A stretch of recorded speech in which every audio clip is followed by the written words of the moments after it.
ويبقى ده كده الجزء الاول من احلى فطير شرقي في مصر.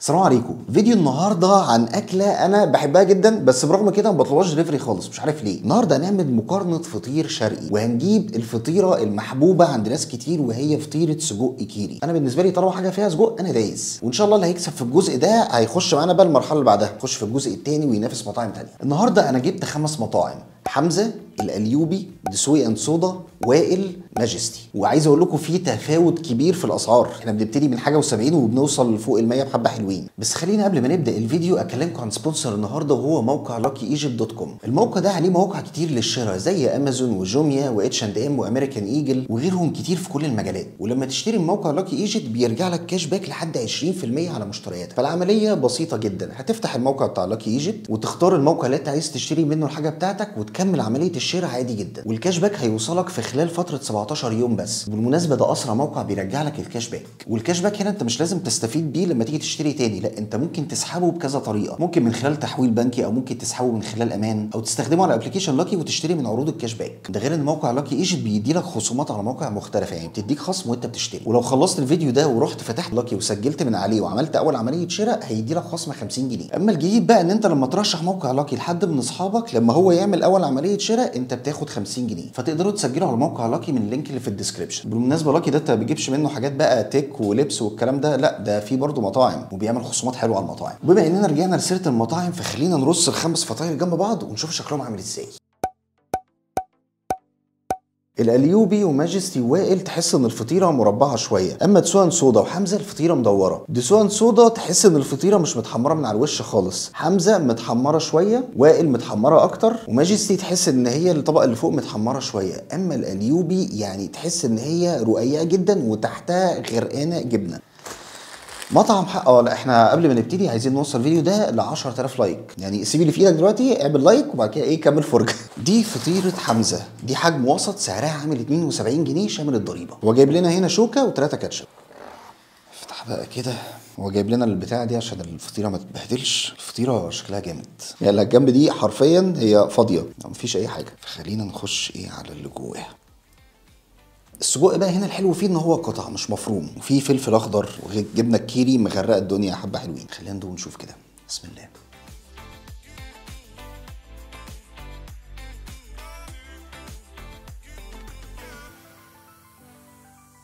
طب عشان ايه يعني ما نظلمش الناس خلينا ندوق حته كمان برضو. طيب هي الفطيره مليانه جبنه بس مش كيري خالص، يعني جبنه نستو، وجبنه نستو نوعها كمان مش حلو، يعني تحسها جبنه نستو متخففه بميه او حاجه، طعمها مش حلو خالص. السجق نفسه يعني طعمه لطيف شغال مش وحش، وفي حتت ناشفه كده في السجق يعني دي ما تعرفش ماهيتها ايه بالظبط، يعني دي عباره عن ايه. والفطيره بقى نفسها مش ملكومه كده، يعني عجينه الفطيره مورقه، العجينه خفيفه حلوه. فكتجربه يعني لا اتعكننت بسبب ان مفيش كيري، ويا ريت حتى جبنه نستو طعمها حلو. طيب خلينا نخش على بعده ونيجي بتاني واحد معانا، وهو الأليوبي. اغلى من حمزه ب 3 جنيه، عامل 75 جنيه شامل الضريبه. هو جايب لنا هنا 3 كاتشب. تفتح بقى كده العلبه، هنا الطبقه بتاعتها كمان يعني بتحفظ الحراره، مش كرتون عادي وخلاص. هنا تحس ان الجبنه بتبظ من كل حته. طيب خلينا نشوف كده. الميزه هنا بقى ان الحتت اللي على الاطراف برضو مليانه سجق. هو السجق اللي هنا يعني ايه مفروم بس مش قوي، يعني تحس نص فرمه كده، في طماطم وفلفل اخضر وجبنه. اتمنى تبقى كيري.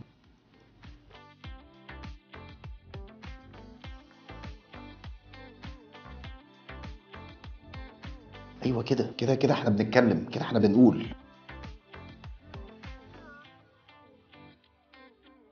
احنا نطينا في السعر 3 جنيه، اما الطعم نطينا فيه حبه حلوين. هو الجبنه اللي هنا مش اضافه كيري بس، هو تحس ان هو ميكس كده على بعضه، ممكن مثلا يبقى موتزاريلا على كيري كميكس جبن حلو. السجق طعمه كويس بس محتاج ان هو يستوي كمان اكتر من كده. اما الفطيره نفسها مورقه خفيفه مش تقيله مش ملكومه، بس فيها مشكله الخضار اللي فيها قليل، يعني هي محشيه سجق حلوه قوي، يعني الاطراف محشيه سجق وسجق كتير، بس الواحد يبقى محتاج الخضار يبقى ظاهر شويه عشان الموضوع يبقى فيه توازن اكتر من كده. هل احب ان انا اجربها تاني؟ بالسعر ده كويسه جدا. فنخش بقى على الفطيره اللي بعدها. نخش بعد كده بقى على فطيره وائل. وائل ده انا عمري ما جربته في حياتي، بس بسمع عنه ان هو اسطوره في الفطير. يعني انا دايما بشوف الفيديوهات ان الفطيره بتبقى مليانه جبن كتير وبتاع، لا في جبن بس مش كتير خالص.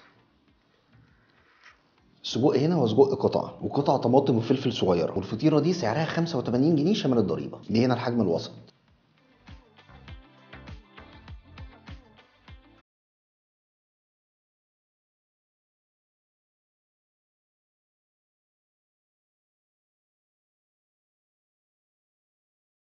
طيب انا كنت عايز اجيب ميكس سجق، الراجل جاب لي سجق ضاني اضافه كيري. هل في كيري؟ موجوده، وهي فعلا كيري مش ميكس جبن، وطعمها حلو جدا، بس الفطيره متلحسه كيري، يعني مفيش الاضافه اللي هي الكيري اللي تبقى موجوده كتير. غير كده السجق طعمه ضعيف جدا. فطيره برضو فيها خضار بنسبه كويسه، في توازن ما بين السجق والخضار، بس الجبنه قليله جدا، والسجق نفسه طعمه مش قوي. فالعجينه نفسها هي مورقه خفيفه مش ملكومه، كل ده كويس، بس القطمه نفسها ما فيهاش طعم السجق بالكيري القوي ده. يعني انا مش عارف ده مستوى على طول ولا انا حظي وحش معاه، بس انا يعني لا تجربه. لا خلينا نخش على اللي بعده. ونخش على اللي بعد كده، دسوقي اند صودا. جبت من عنده فطيره حجم وسط سعرها 101 جنيه شامل الضريبه. هو يبقى في عنده حجمين، حجم الاكيل وحجم الشير، او اسمه ايه، كان الشير باين، بس حجم الاكيل ده اللي هو حجم الوسط. جايب هنا بقى الفطيره، جايب علبتين كده مخلل وصوص كده مش عارف ايه ده، وشوكه وسكينه وجلوفز. لا يعني باكجينج ابن ناس بصراحه. وتفتح كمان حاطط هنا كيس من على الوش كده عشان الفطيره ما تتبهدلش، وحاطط لك البتاع دي.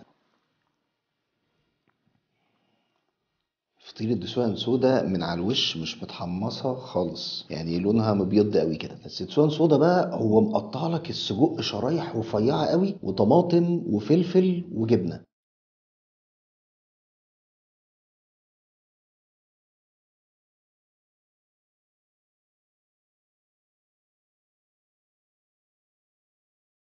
انا نسيت اقول لكم، يعني الفطيره دي عند دسوقي هي فطيره سجق كيري بالليمون المعصفر. انا لقيت فيه تاتش جديد كده قلت اجربه. طيب هو تاتش الليمون المعصفر هنا غريب شويه، يعني هو مش حاطط لك مثلا الميه بتاعت الليمون المعصفر، لا هو حاطط لك قطع ليمون، يعني دي مثلا قطعه، فانت ممكن قطمه تلاقي الطعم من الليمون المعصفر فيها خفيف جدا، قطمه تانية تلاقي انت بتاكل في ليمون معصفر بس. اما بعيدا عن الليمون بقى، فالسجق متبهر حلو، الكواليتي بتاعته نظيفه، الجبنه هنا كيري مش ميكس جبن، العجينه برده مورقه خفيفه، بس كانت محتاجه ان هي تتحمص من فوق شويه. برده الفلفل والطماطم عاملين هنا شغل جامد، ففطيره كويسه، بس بلاش طرش الليمون المعصفر ده. خلينا بقى نخش على اخر واحد معانا وهو ماجستي. واخر واحد معانا ماجستي. ماجستي ده قديم جدا، ودي هنا اغلى فطيره معانا 118 جنيه شامل الضريبه. طالما انت اغلى واحد المفروض ان انا انبهر من الطعم. طيب هو السجق هنا قطع، في برضه فلفل وطماطم، في قطع زيتون اخضر صغيره وجبنه. خلينا ندوق ونشوف.